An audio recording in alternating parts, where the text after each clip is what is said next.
ಈ ಕಲಿಯುಗದಲ್ಲಿ ಗೆಳೆತನ ಅನ್ನುವುದು ಇಲ್ಲ, ಬರೆದಿಟ್ಕೊಳ್ಳಿ.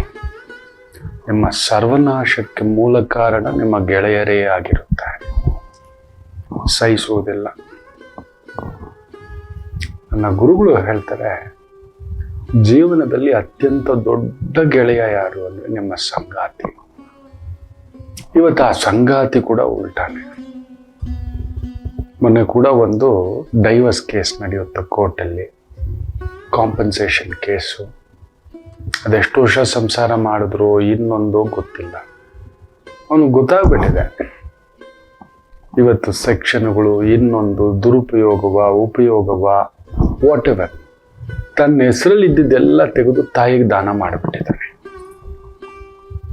ಕೋರ್ಟಲ್ಲಿ ವಾದ ವಿವಾದ, ಇನ್ನೊಂದು ತರ್ಕ ಎಲ್ಲ ನಡೆಯುತ್ತೆ. ಕೋರ್ಟು ಕಾಂಪನ್ಸೇಷನ್ ಏನೂ ಇಲ್ಲಮ್ಮ ಅವನ ಹತ್ರ, ಸೊ ಅದರಿಂದ ಏನೂ ಇಲ್ಲ ಅಂತ ಹೇಳುತ್ತೆ. ಕೇಸ್ ಆತ ಗೆಲ್ತಾನೆ. ಕಾಂಪನ್ಸೇಷನ್ಗೆ ಹಾಕಿ ಏನು ಹಾಕಿದ್ಲು, ಮನೆ ಬೇಕು, ಜಾಗ ಬೇಕು, ದುಡ್ಡು ಬೇಕು, ಏನೂ ಇಲ್ಲ ಅವನ ಹತ್ರ. ಎಲ್ಲಿಂದ ಕೊಡೋದು?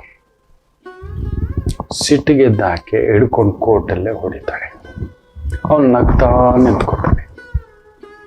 ಕೆಲವರು ದುರುಪಯೋಗವೇ ವಿಪರೀತ. ನಾನು ನೋಡಿದ ಕೆಲವು ಕೇಸಲ್ಲಿ 5 ಕೋಟಿ 6 ಕೋಟಿ ತಿಂಗಳಿಗೆ ಖರ್ಚು ಕೇಳಿರ್ತಕ್ಕಂಥ ಕೇಸುಗಳನ್ನು ನೋಡಿದೆ. ಜೀವನದಲ್ಲಿ ತುಂಬಾ ಒಳ್ಳೆ ಸ್ನೇಹಿತ, ಮಂತ್ರಿ ಅಂತ ವ್ಯಕ್ತಿ ಅಂದ್ರೇನೆ ಸಂಗಾತಿ ಕಲಿಯುಗಕ್ಕೆ. ಆದ್ರೆ ಕಲಿಯುಗದಲ್ಲಿ ಅದು ದೋಷ ಆಗ್ಬಿಟ್ಟಿದೆ. ಇನ್ನು ವಿಚ್ಛೇದನವಿಲ್ಲದ ಕುಟುಂಬವಿಲ್ಲ ಅನ್ನತಕ್ಕಂಥದ್ದು ಹೇಳ್ತಾರೆ. ಇರ್ಲಿ, ಆದರೂ ಒಂದು ಹಿರಿಯರು ಹೇಳಿದಂಥದ್ದು, ಗೆಳೆಯರು ಅನ್ನತಕ್ಕಂಥದ್ದು ಇವತ್ತು ಕಲಿಯುಗಕ್ಕೆ ಇಲ್ಲ. ಯಾವ ಕ್ಷಣಕ್ಕೆ ಯಾವ ದಿನಕ್ಕೆ ಬದಲಾಗುತ್ತಾರೋ ಗೊತ್ತಿಲ್ಲ.